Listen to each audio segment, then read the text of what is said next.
भार्गव परिवार ने। अगला परिवार आ रहा है कापड़िया परिवार। उनके परिवार से आ रहे हैं वत्सल और लक्ष्मी, जो बने हैं जोधा और अकबर।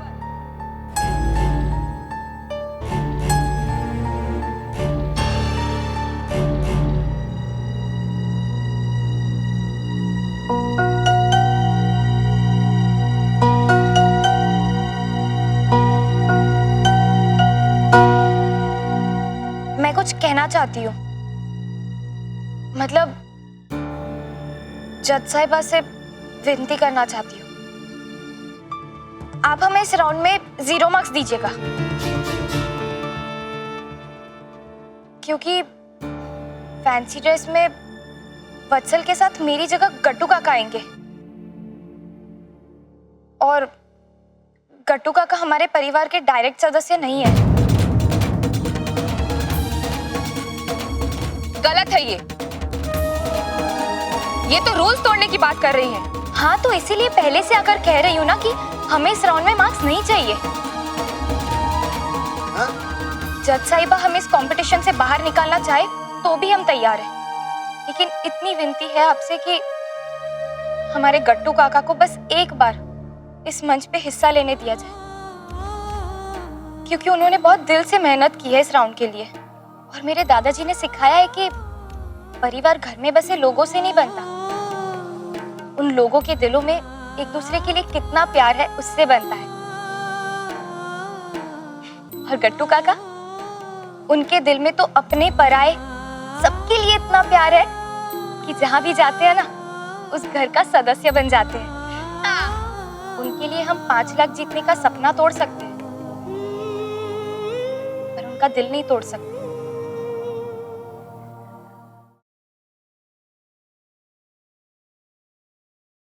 तो ठीक है लक्ष्मी, लेकिन आपको इस परफॉर्मेंस के लिए सिर्फ 0 मार्क्स मिलेंगे। आप परफॉर्म कर सकते हैं। शुक्रिया। वत्सल, गट्टू काका।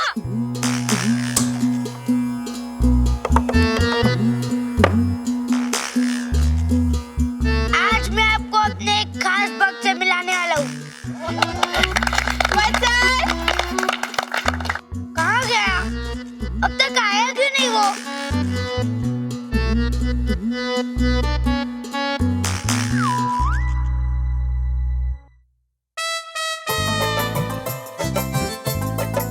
जय श्री कृष्ण शंकर भगवान। क्या हुआ? क्यों हंसे सब लोग?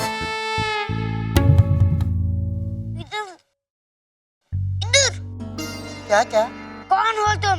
तुमने हमारी इतनी कड़ी तपस्या क्यों की? शंकर भगवान, मैं बा हूँ, बा ऐसी कड़क।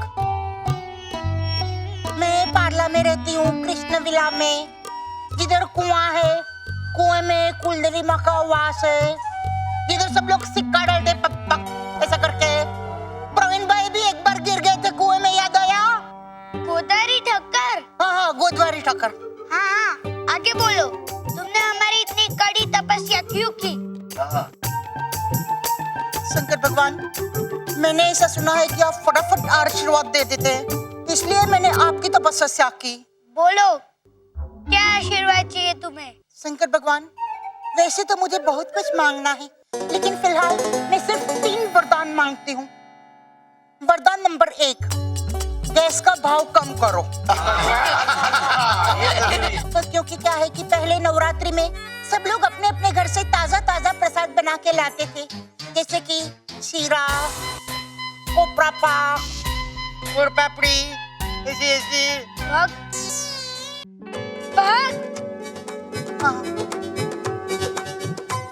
हाँ, तो गैस का भाव कम करो, क्योंकि देखो अभी पिछली नवरात्रि में सिर्फ 2 लोग अपने घर से प्रसाद बना के लाए थे, वो भी सिर्फ 2 दिन के लिए, तो आपका ये प्रसाद कम हो गया ना। हाँ, इसलिए मैं बोलती हूँ कि गैस का भाव कम करो। अभी वरदान नंबर 2, रिक्शे का भाड़ा कम करो। बराबर, हम लोग के घर में वो मोटा भाई है ना, मोटा भाई, ऐसा करते हैं, वो कभी कभी पार्ला स्टेशन से हमारे घर पे रिक्शा पकड़ के आते थे, लेकिन अभी रिक्शे का भाड़ा इतना बढ़ गया है कि उनके पैर में दर्द हो रहा है, ऐसे ऐसे चलते, फिर भी वो चल के आते। और मेरे मोटा भाई की तरह और कितने सारे लोग हैं जो रिक्शा में नहीं आते, चल के आते।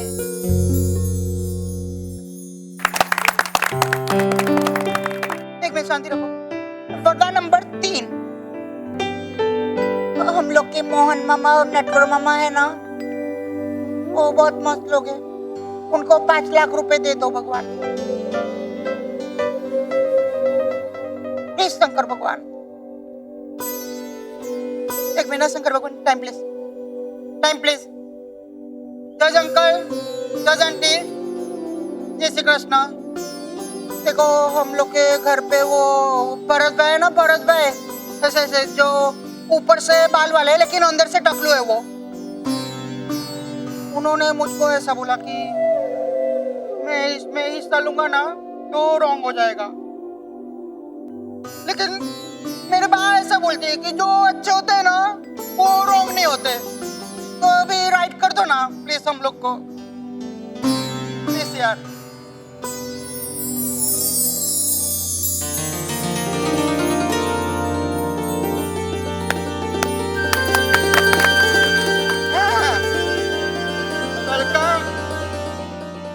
चल वसूल, फटाफट नाश्ता करके आते हैं।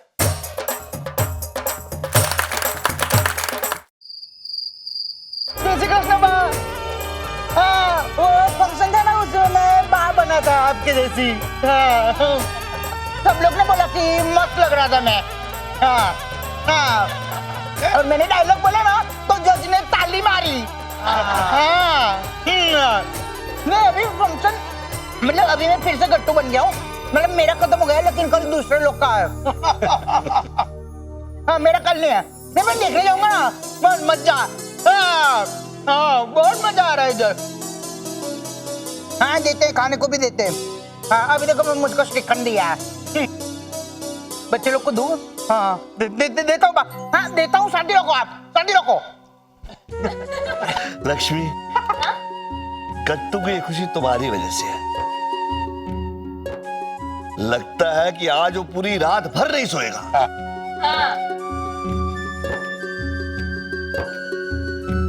आज सच में ऐसा लग रहा है कि पैसा भले ही बहुत कुछ है लेकिन सब कुछ नहीं है।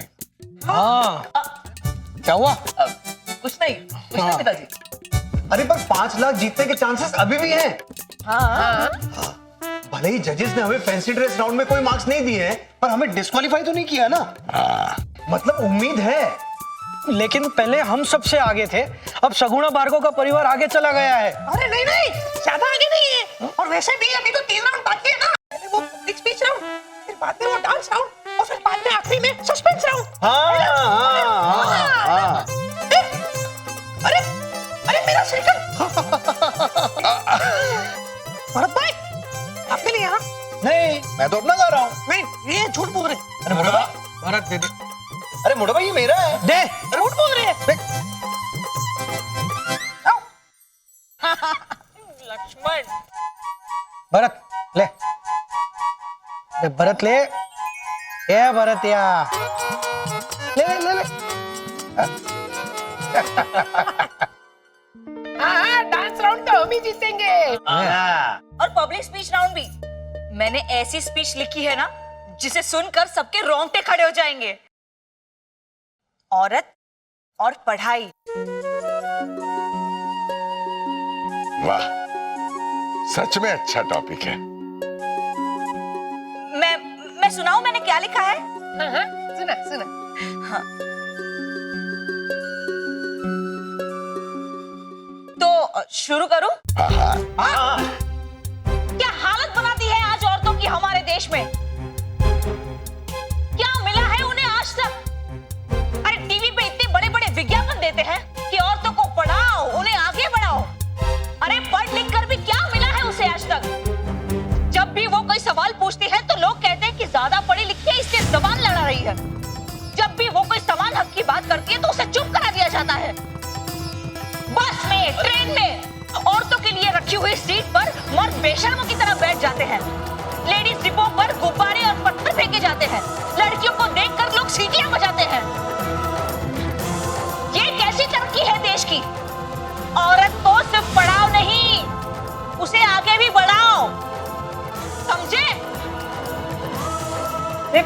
वरना काकी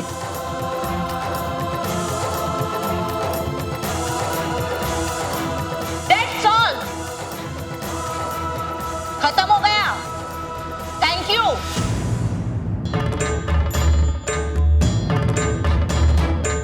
भूल जाओ 5 लाख रुपए।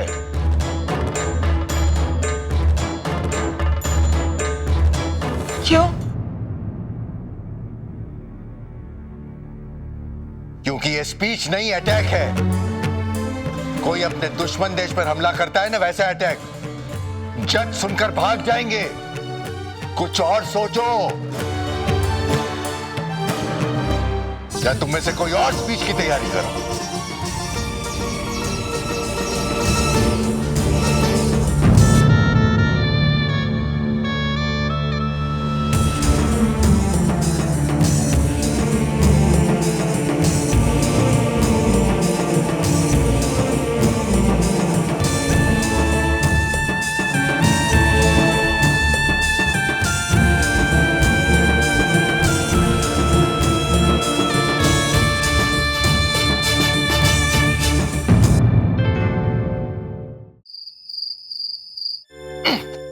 अरे क्या स्पीच तैयार की है। खुद पढ़ी लिखी है, लेकिन ये सुन के कोई भी बोलेगा कि किसी जाहिल ने बोला है।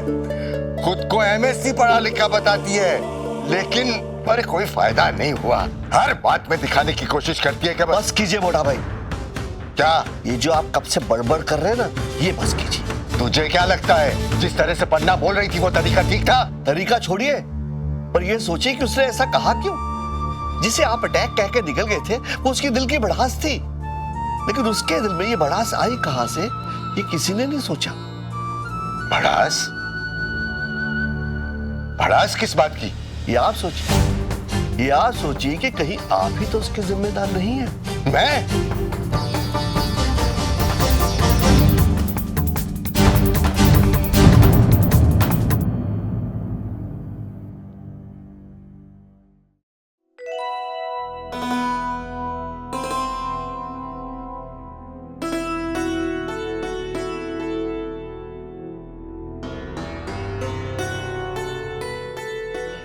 हम यहाँ पन्ना से बात करने आए हैं। बात बात में एक बार क्या हुआ था ऐसा बोलकर फ्लैशबैक में मत चली जाना। और आप भी इशारे करके पन्ना को उलझा मत देना। मैं तो उंगली तक नहीं हिलाऊंगी, पर तू भी ऐसा करके टर्न मत मारना, ठीक है?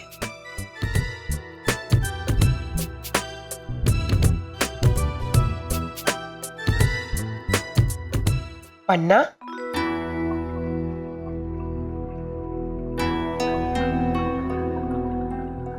भाभी,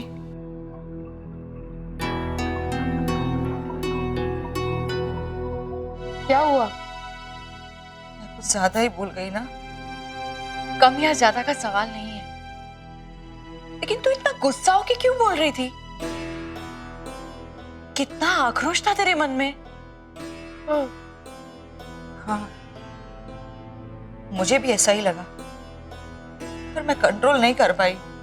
आप यकीन नहीं करेंगी भाभी, मैं जब अपनी स्पीच लिखने बैठी ना, तो मैंने यही सोचा था कि औरत और पढ़ाई के बारे में सब कुछ अच्छा अच्छा लिखूंगी।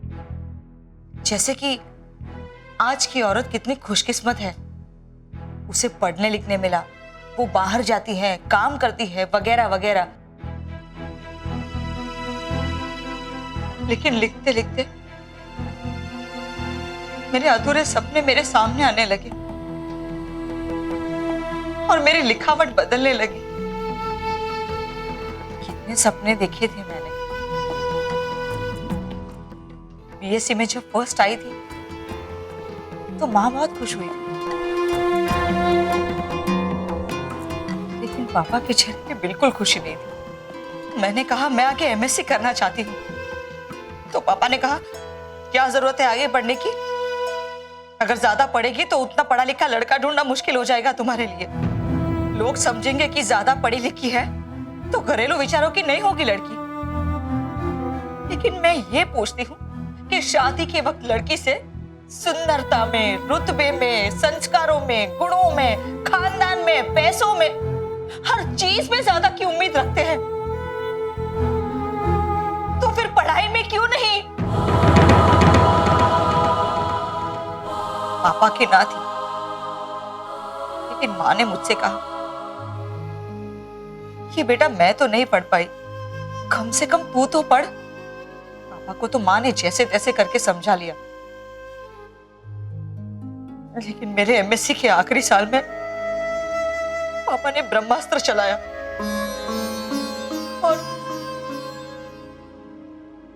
और मैंने शादी करा दी। लेकिन मुझे लक्ष्मण से कोई शिकायत नहीं है।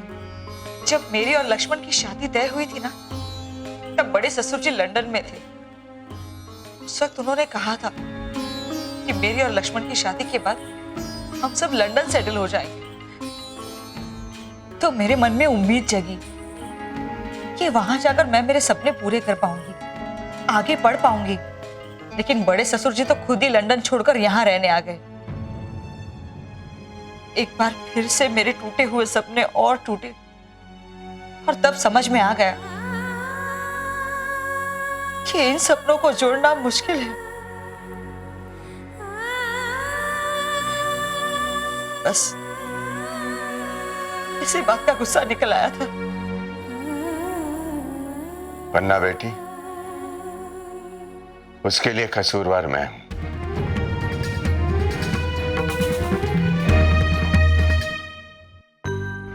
नहीं ससुर जी, वो मैं, आप मुझे गलत मत समझिए।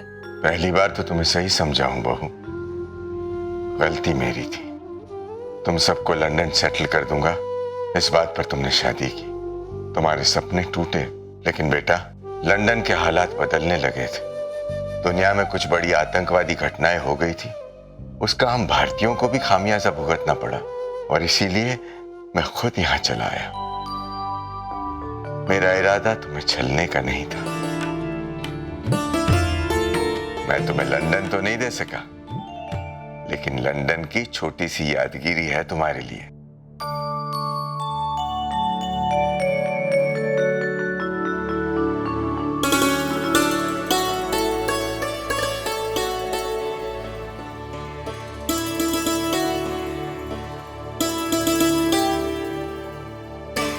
Big Ben,